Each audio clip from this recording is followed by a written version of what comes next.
Hi மக்களே, வணக்கம். Welcome back to my channel. And இன்றைக்கி நம்ம பார்க்க போகிறது எந்த இடம்னு பார்த்திங்கன்னா நேத்ரவதி ஹில்ஸ். ஆக்சுவலி இந்த வாட்டி ஒரு ட்ரக்கிங் பிளான் பண்ணி நேத்ரவதி ஹில்ஸ் போனோம். அதில் பார்த்திங்கன்னா எப்படின்னா ஒரு கைடோடு தான் போனோம். ஸோ எங்களுக்கு இன்னும் அரௌண்ட் எவ்வளோ காஸ்ட் ஆச்சு, என்னென்ன நடந்தது, அங்கே என்னென்ன பார்த்தோம் அப்படின்றது எல்லாத்த பற்றியும் தான் இந்த வீடியோ இருக்க போகுது. இந்த வீடியோ கொஞ்சம் நான் ஸ்பீடாக தான் போட்டிருக்கேன். பிகாஸ் ரொம்ப போர் அடிக்கும் அப்படி கிளிஷியாவாக பேசிகிட்டு இருந்தா. அதனால் கொஞ்சம் ஸ்பீடாகவே போயிட்டுருக்கோம், ஃபாஸ்ட் ஃபார்வர்ட். சில சீன் பார்த்திங்கன்னா ஸ்பீடாக போகிறது இல்லைங்க, உண்மையாகவே அந்த லெவலில் தான் அந்த வண்டி ஆடிச்சு. அந்த சீனும் இதில் இருக்கும். ஸோ இந்த ட்ரிப்பு ஏன் பிளான் பண்ணோம், இந்த ட்ரக்கிங் ஏன் பிளான் பண்ணோன்னா, ரொம்ப வருஷமாக என்னோடய ஹஸ்பண்ட் வெள்ளையங்கிரி மலை போயிட்டே இருப்பார். நானும் ரொம்ப வருஷமாக சொல்லிட்டுருக்கேன், நானும் ஒரு வாட்டி அந்த வெள்ளையங்கிரி மலை வருவேன் அப்படின்னு சொல்லிட்டு இருந்தேன். அப்போ தான் அவர் என்ன சொன்னார், நீ வெள்ளையங்கிரி மலை வர்றது முக்கியம் இல்லை, அதுக்கு முன்னாடி ஒரு சாம்பிள் காட்டுறேன் செல்லக்குட்டி அப்படின்னு சொல்லிட்டு தான் நேத்ரவதி ஹில்ஸ்க்கு கூட்டிகிட்டு போனார். ஏன்னா வெள்ளையங்கிரி மலை கிட்டத்தட்ட அதாவது ஒரு இதில் எடுத்திங்கன்னா 10% லெவல்னா நேத்ரவதியில் ஒரு 2% தான் டஃப்பாக. ஸோ முதல்ல நீ அந்த டஃப்பை கடக்குறியான்னு பார்ப்போம். இஃப் இட் இஸ் ஸோ அதுக்கப்புறம் நம்ம வெள்ளையங்கிரி போகலாம் அப்படின்னு சொல்லிட்டு என்னை கூட்டிகிட்டு போன இடம் தான் இந்த நேத்ரவதி ஹில்ஸ். இதில் பார்த்திங்கன்னா எங்களுக்கு எனக்கும் என்னோடய ஹஸ்பண்டுக்கும் சேர்த்து 8,000 ருபீஸ் ஆச்சு. 4,000 பே பண்ணிகிட்டு இருந்தோம். ஸோ பார்த்திங்கன்னா எங்களோட ட்ரெயின் டிக்கெட் எல்லாத்தையும் விட்டுட்டு மீதிக்கெலாம் சொல்கிறோம். இது ஃபஸ்ட்டு நம்ம கர்நாடகாவில் போய் அங்கேயே அக்காமடேஷன் ஃப்ரீ பண்ணி கொடுத்தாங்க. லஞ்ச் டின்னர் எல்லாமே ப்ரொவைட் பண்ணாங்க. 2 days ஆஃப் திங்.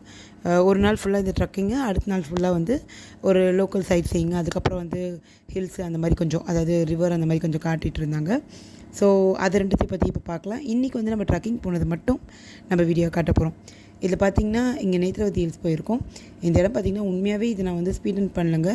இது இந்த மாதிரி தான் ஆடுச்சு. ஒரு ஜீப்பில் எங்களை ஃபஸ்ட்டு வந்தோடனே ஜீப்பில் கூட்டிகிட்டு போனாங்கங்க. ஜீப்பில் கூட்டிகிட்டு போய் ஒரு இடத்துல ஒரு லொக்கேஷனில் இறக்கி விட்டாங்க. அந்த இடத்துல ஜீப்பில் போகும்போது ஆடின இடம் தான் இந்த போன வீடியோலாம் இது வரைக்கும் பார்த்ததெல்லாம். இப்போ இந்த இடத்துல இறக்கி விட்டோன்னே இங்கேருந்து நடக்க ஆரம்பித்தோங்க. நடக்க ஆரம்பிச்சிங்கன்னா கிட்டத்தட்ட ஒரு 2-3 கிலோமீட்டர் நடந்திருப்போம்னு நினைக்கிறேன். 2-3 கிலோமீட்டர் போயிட்டு அங்கே தான் பார்த்திங்கன்னா நம்மளுக்கு டிக்கெட் கவுண்டர் கொடுக்க ஆரம்பித்தாங்க.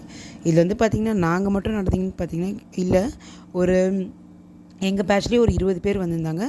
அண்ட் எல்லோரும் சேர்த்து ஒரு 30 பேர் போயிருப்போம். அப்போது 30 பேர் போயிட்டு இதில் போக ஆரம்பிக்கலான்னு சொல்லி முதல்ல டிக்கெட் கவுண்டர் எல்லாமே நம்ம ஏற்பாடு பண்ண இடத்துலேயே பார்த்துக்கிட்டாங்க.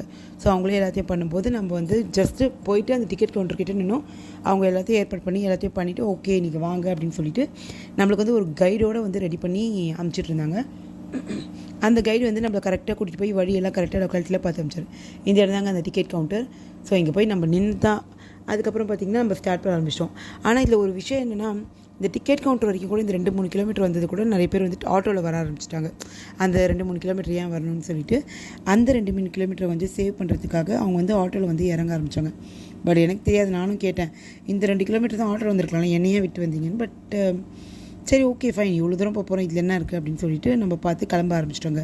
ஸோ இங்கே டிக்கெட் எடுத்ததை பார்த்துட்டு நம்ம ஸ்ட்ரெயிட்டாக ஸ்டார்ட் பண்ணலாம். ட்ரக்கின்னு கிட்டத்தட்ட காலையில் ஒரு 10 o'clock அப்படி போல் ஆரம்பிச்சிட்டோங்க. 10 கூட இல்லை, ஆக்சுவலாக அதுக்கும் முன்னாடி 9:30 9 o'clockலாம் ஆரம்பிச்சிட்டோம் ட்ரக்கிங்க. ஆரம்பித்து நம்ம ஏற ஆரம்பிச்சுட்டு எத்தனை மணிக்கு இறங்கணும் என்னன்றதுலாம் பார்க்கலாம். இந்த இடம் கொஞ்சோண்டு ரிஸ்க்கு தான் நான் சொல்லுவேன். பிகாஸ் கொஞ்சம் ஒத்தடி பாதை மாதிரி இந்த இடம் போயிட்டு இருந்ததுங்க. சில இடம்லாம் பார்த்திங்கன்னா உண்மையாகவே ஒத்தடி பாதை தான், கொஞ்சம் ரிஸ்க்கு. இது நம்ம கொஞ்சம் சம்மர் டைமில் போனதுனால பரவாயில்ல, இந்த ஒத்தடி பாதைலாம் ஒன்றும் பெருசாக டஃப் இல்லை. பட் கொஞ்சம் தூரம் போக போக உண்மையாகவே லைட்டாக ரிஸ்க்காக தான் இருந்தது. கொஞ்சம் அனுபவசாலிகள் ஈஸியாக போகலாம், என்ன மாதிரி புதுசாக ட்ரை பண்ணுறவங்க கொஞ்சம் ஜாக்கிரதையாகவே போங்க. ஸோ இதுதான் நம்ம ஃபஸ்ட்டு பார்க்குற இடம். இதை பாருங்கள், இதுதான் ஃபஸ்ட்டு நம்ம பார்க்குற இடம். நல்லா இருந்ததுங்க. ஆக்சுவலி பார்க்கும்போது ரொம்ப நல்லா இருந்தது. என்ன ஒரே ஒரு டிஸ்அட்வான்டேஜ், நாங்கள் வெயில் சீசனில் போயிட்டோம், கொஞ்சம் கொளுத்தி எடுத்துச்சுங்க வெயில். இவர் தான் நம்ம ட்ரக்கர், ஆக்சுவலி நம்மளுக்கு ஹெல்ப் பண்ணிகிட்டே இருந்தார், கைடு மாதிரி. இந்த சைடு போங்க அந்த சைடு போங்க எல்லாமே. ஸோ நம்ம பார்த்துட்டு அப்படியே போக ஆரம்பிச்சிட்டோம்.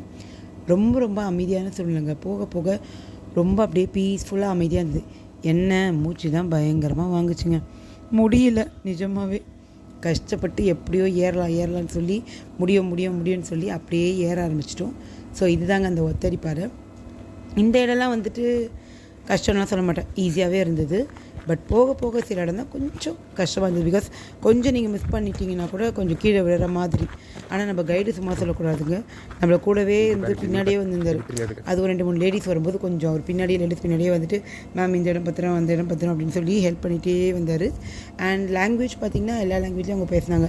இங்கிலீஷ், ஹிந்தி, கர்நாடகாவில் இருக்கிறதுனால எல்லா லாங்குவேஜுமே தமிழ் எல்லாமே பேச ஆரம்பித்தாங்க. ஸோ அப்படியே நாங்கள் போனோம். இந்த இடம் தான் நம்மளோட ஃபஸ்ட்டு அந்த லொக்கேஷன் பார்க்கும்போது ரொம்ப நல்லா இருந்ததுங்க. இந்த லாஸ்ட்டில் சொல்கிறேன், மலை உச்சியில் போய் நின்று நீயும் நானும் குதிச்சு செத்து விளையாடலான்னு சொல்லுவாங்க இல்லையா, அந்த மாதிரி தாங்க. இந்த மலை உச்சிக்கு நம்ம போன டைம் பார்த்திங்கன்னா 11 o'clock ஆகிடுச்சிங்க. 2 மணி நேரம் இந்த இடம் தான். இன்னும் நம்ம ஃபஸ்ட்டு ஃபால்ஸ் கூட போகலங்க. அதை நான் இங்கே அடிக்கடி இதை விரும்புகிறேன். ஃபஸ்ட்டு ஃபால் இப்போ தான் வந்திருக்கும். நீங்கள் அதே மாதிரி வந்துட்டு இந்த இடத்துல வரும்போதெல்லாம் தண்ணி ரொம்ப தாக எடுக்குங்க. நிறைய தண்ணி எடுத்துகிட்டு போயிடுங்க. இந்த ஃபஸ்ட்டு ஃபால்ஸில் இருந்த தண்ணி ரொம்ப நல்லாவே இருந்தது. நல்லா பிடிச்சிட்டு போயிட்டு நல்லா தண்ணி குடிங்க. இந்த கையை பிடிச்சிட்டு கடைசி வரைக்கும் இவர் தாங்க மனுஷன், பாவம் செத்து சுண்ணாம்பாயிட்டார். கையே பிடிச்சிட்டு கூட்டிகிட்டு போயிருந்தார். அதே மாதிரி வந்துட்டு அந்த இடத்துல பார்த்திங்கன்னா மத்தியானம் சாப்பாடும் எங்களுக்கு பேக் பண்ணி கொடுத்துட்டாங்க. டிஃபன் பாக்ஸ் கொடுத்து சாப்பாடும் கொடுத்துட்டாங்க. தண்ணிக்கு வாட்டர் பாட்டில் எடுத்துக்க சொன்னாங்க. வாட்டர் பாட்டில் எடுத்துகிட்டு எப்பப்போ காலியாகுதோ அப்பப்போ இந்த வாட்டர் ஃபால்ஸ் இருந்தாது. ஃபஸ்ட்டு 3 ஃபால்ஸ் வருங்க. ஃபஸ்ட்டு ஃபால்ஸ் இப்போ நான் காட்டினேன் இல்லையா, அந்த இடத்துல திரும்பி நல்லா ஃபில் பண்ணிட்டு போயிட்டோம். தண்ணியை திரும்பி ஃபில் பண்ணிட்டு போயிட்டு அப்படியே சுற்றிட்டு திரும்பி அதே இடத்துல ஏற இதுதான் நம்மளோட செகண்ட் ஃபால்ஸ். இந்த இடத்துல வேணும்னா அதாவது தண்ணி காலியாகாது. இந்த இடத்துல நம்ம பிடிச்சிடும். இந்த இடமும் நல்லா க்ளீனாக இருந்ததுங்க. தண்ணியுமே ரொம்ப நல்லா இருந்தது. உங்களுக்கு சொல்லவே வேணும், கர்நாடகாவை பொறுத்த வரைக்கும் நல்லாவே இருந்தது. தண்ணி நல்லா ஒரு சுத்தமான தண்ணி, நல்லா குடிக்க இதுவாக இருந்தது.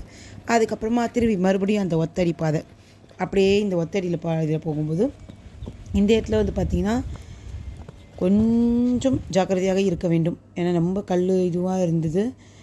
கொஞ்சம் தள்ளி போயிட்டால் விழுற இடம்னு சொன்னோம் இல்லையா, அது இந்த ஒத்தடிப்பால் இந்த செகண்ட் ரிவருக்கு அடுத்தது வர இடம் தாங்க. இந்த இடம் கொஞ்சம் இதுவாக தான் இருந்தது. இதுக்கப்புறமா வந்து தேர்டு இடம். இந்த இடத்துல வந்து பார்த்திங்கன்னா இதுக்கு வந்து கைடுன்னு சொன்னாங்க, இந்த இடத்துல வந்து உங்களால் கஷ்டம் உங்களால் வெயிட் பண்ணிக்கிட்டு போக முடியாது. ஸோ நீங்கள் கொண்டு வந்து சாப்பாடுலாம் சாப்பிட்டு தண்ணியெலாம் குடிச்சுக்கோங்க. தண்ணி எவ்வளோ வேணுமோ இந்த இடம் தான் லாஸ்ட்டு. இதுக்கப்புறம் வந்து வாட்டர் ஃபால்ஸ்லாம் நீங்கள் சொல்லணும், தண்ணிலாம் கொடுக்க முடியாது. எவ்வளோ வேணுமோ நீங்கள் பிடிச்சி நீங்கள் எடுத்துகிட்டு போங்க அப்படின்னு சொல்லிட்டாரு. ஸோ நம்ம பார்த்திங்கன்னா இந்த இடத்துல ஃபுல்லாக தண்ணியை ஃபில் பண்ணிட்டு சாப்பாடெலாம் உட்காந்து சாப்பிட்டு நல்லா தண்ணியை ஃபுல் பண்ணிட்டு போயிட்டோம். கொஞ்சம் பேர் குளிக்க ஆசைப்பட்டாங்க. பட் கைடு வந்து ரொம்ப ஸ்ட்ரிக்டான ஆஃபீஸராக இருந்தது. நோவே நீங்கள் முதல்ல கிளம்புங்க ட்ரெக்கிங். ஏன்னா இப்போவே மணி 2. ஆக்சுவலி அப்போ நாங்கள் ரீச் ஆகும்போது மணி 2. தேர்ட் ஃபால்ஸ் போகும்போது மணி 2. இப்போவே மணி 2 ஆயிடுச்சு. ரொம்ப லேட் நைட் வந்தீங்கன்னா ரொம்ப கஷ்டம். நைட்டு 6க்கு மேலே வந்து ரொம்ப இருட்டிடும். இங்கே என்னென்ன இருக்குன்னு தெரியாது. So you have to finish it ஆஃப்னு சொன்னதுனால நாங்கள் அப்படியே கிளம்பி போக ஆரம்பித்தோம். உண்மையாக சொல்லணும்னா உண்மையாகவே நான் டயர்டாயிட்டேங்க. நீங்கள் ஃபேஸை பார்த்தீங்கனாலே தெரியணும். எப்போ சாமி ஏன்டா தெரியாமல் ஒரு வாட்டி கேட்டால் அதுக்கு இப்படியா பனிஷ் பண்ணுவேன்ற மாதிரி இருந்தது. அண்ட் ஒன் மோர் திங்க, இந்த டைலாக் நம்ம மறக்கவே முடியாது. நம்ம இந்த படத்தில் தீரன் படத்தில் சொல்லுவாங்க, கித்தனா கிலோமீட்டர் பையானா 2 கிலோமீட்டர். மகனே கடைசி வரைக்கும் யாரை எப்போ கேட்டாலும் 2 கிலோமீட்டர் தாங்க சொன்னாங்க. ஆனால் சொல்லி நம்ம போன கிலோமீட்டரே ஒரு 8லேருந்து 10 கிலோமீட்டர் இருந்திருக்கோங்க. கடைசியாக at last we reach the peak. இதுதான் இந்த இடம். நல்லா இருந்தது, வியூ நல்லா இருந்தது. ஆக்சுவலி ஒர்த் இட்னு தான் சொல்லணும். பட் ஏற முடியலங்க. உண்மையும் சொல்லணும் இல்லையா, ஏற முடியல. கஷ்டப்பட்டு எப்படியோ அட்லாஸ்ட் வி அச்சீவ்டு. ட்ரக்கிங் போகிறதுல நான் ஏதோ சும்மா டீ குடிக்கிற மாதிரி அப்படின்னு ஒரு படத்தில் வரும். அந்த மாதிரி ட்ரக்கிங் போகிறதுலாம் என்ன அசால்ட்டு அப்படின்னு நான் நினச்சிட்டு இருந்தேன். உண்மையாகவே இந்த ட்ரக்கிங் போனப்பறம் தான் தெரிஞ்சது, ஆத்தாடி இனிமேல் நம்ம ஆசையே போகக்கூடாது. இந்த மாதிரி வெள்ளங்கிரி போகிறேன், நேத்திரவேலி போகிறேன்னு ஆசையே போகக்கூடாதுன்னு அப்போ தான் முடிவெடுத்தேன். இந்த ட்ரெக்கிங்கில் பார்த்திங்கன்னா நல்ல ஒரு அனுபவம், நல்ல ஒரு ஜாலியான விஷயம். அண்ட் மெயின் திங்கை ட்ரெக்கிங் பொறுத்த வரைக்கும் போகும்போது எவ்வளோ கஷ்டப்படுறீங்களோ அதை விட டபுள் மடங்கு வரும்போது கஷ்டப்படுவீங்க. அதுவும் ஸ்பெஷலாக இந்த மலையிலேருந்து கீழே வரும்போது. இந்த மலையிலேருந்து நாங்கள் கீழே வர ரொம்ப கஷ்டப்பட்டோம். நம்மளோட காலை ஸ்ட்ரெயிட்டாக வைக்கும்போது அந்த ஃப்ளோ ஸ்ட்ரெயிட்டாக வராது, கொஞ்சம் க்ராஸாக வச்சு தான் வரணும். ஸ்ட்ரெயிட்டாக வந்தீங்கன்னா ஒயின்னு உருண்டு உற வேண்டியது தான். ஸோ அப்படிலாம் நாங்கள் எங்களுக்கு வந்த டைம் பார்த்திங்கன்னா நீங்கள் ஓரளவுக்கு பார்த்தீங்கனாலே உங்களுக்கு தெரியும். ஈவினிங் 7 போல் ஆகிடுச்சிங்க. 7 o'clock தான் நாங்கள் கீழே ரீச் ஆகி அதுக்கப்புறம் காரை பிடிச்சோம். ஆனால் இதோட என் லைஃப்பில் நான் ட்ரெக்கிங்கே போகக்கூடாது அப்படின்ற ஒரு உத்தமமான முடிவை எடுத்ததுக்கு special thanks to Netravati hills. அந்தளவு கஷ்டமாக இருந்தது. But it's gone like 1 week ஆகிடுச்சி. இப்போ வந்து எனக்கு போகலான்னு தான் தோணுது மறுபடியும். நல்ல ஒரு எக்ஸ்பீரியன்ஸ் தாங்க. புதுசாக போடுறவங்க கொஞ்சம் தண்ணி பாட்டிலெலாம் ஃபில் பண்ணி வச்சுக்கோங்க அப்பப்போ நான் சொன்ன இடத்துல. அதே மாதிரி ஜாலியாக போயிட்டு சந்தோஷமாக இருந்துட்டு அதே மாதிரி புது இடத்த பற்றி வீடியோ பார்க்க நம்மளோட சேனலுக்கு லைக் பண்ணுங்கள், ஷேர் பண்ணுங்கள், சப்ஸ்கிரைப் பண்ணுங்கள். தேங்க்யூ, பாய்.